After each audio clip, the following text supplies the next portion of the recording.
আমার মন প্রশান্ত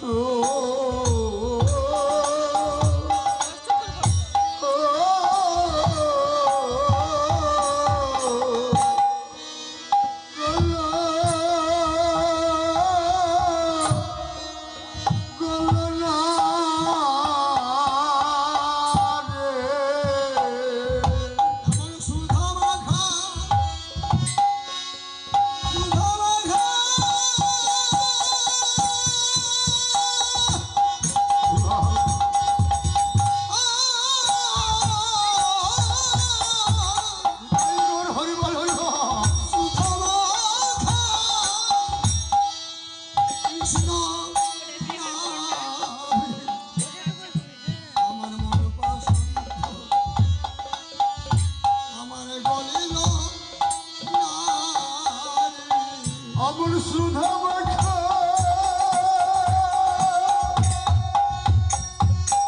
ওরে সুধা মাখা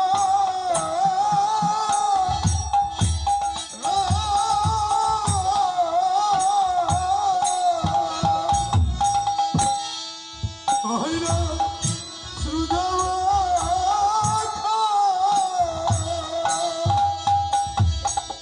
হরে কৃষ্ণর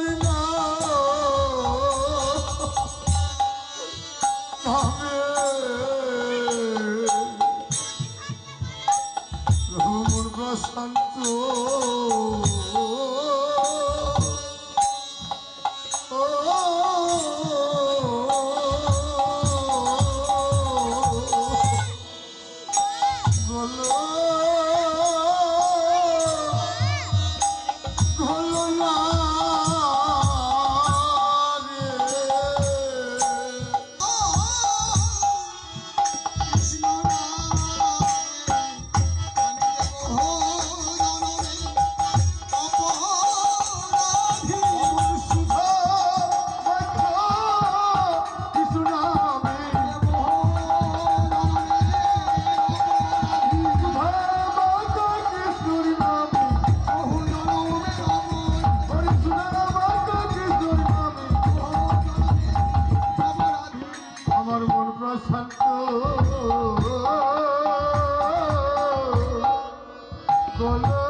সাধন করবেন। এবার বৈষ্ণব বন্দনা করে ছোট করে হলেও অধিবাস কীর্তনটা করতে হবে।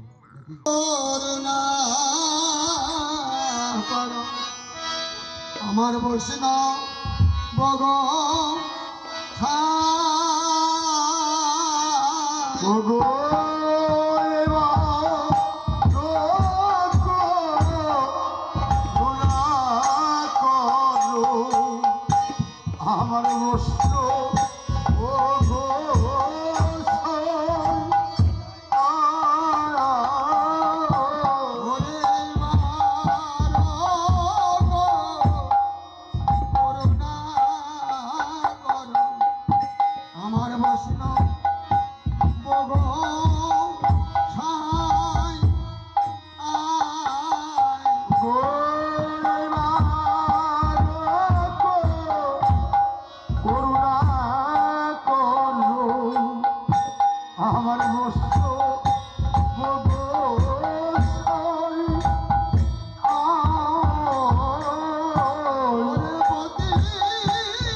চরণ ধরে ধরে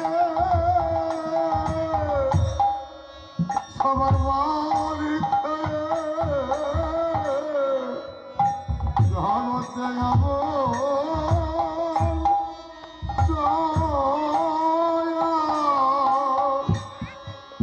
আর কেবা কেবা হবে চরণ ধরে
জানি তার গঙ্গার ও পরশ হলে পশ্চাদে পাবন, দর্শনে পবিত্র করো এই তোমার গুণ। বৈষ্ণব বন্দনায় এমন মহিমা নিত, সেই বৈষ্ণবের গুণগুলো প্রকাশ করলেন। কারণ গঙ্গায় আমরা যদি স্নান করি তাহলে আমাদের হয়তোবা পাপ মুক্ত হতে পারি, কিন্তু এখানে আবার বললেন বৈষ্ণব দর্শনেই পাপ মুক্ত হয়। তো কোনটা ভালো?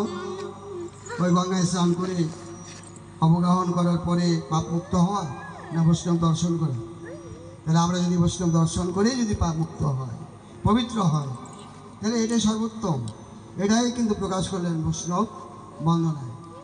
ওরে হরি স্থানে অপরাধে তারে হরি নাম। হরিস্থানে অপরাধে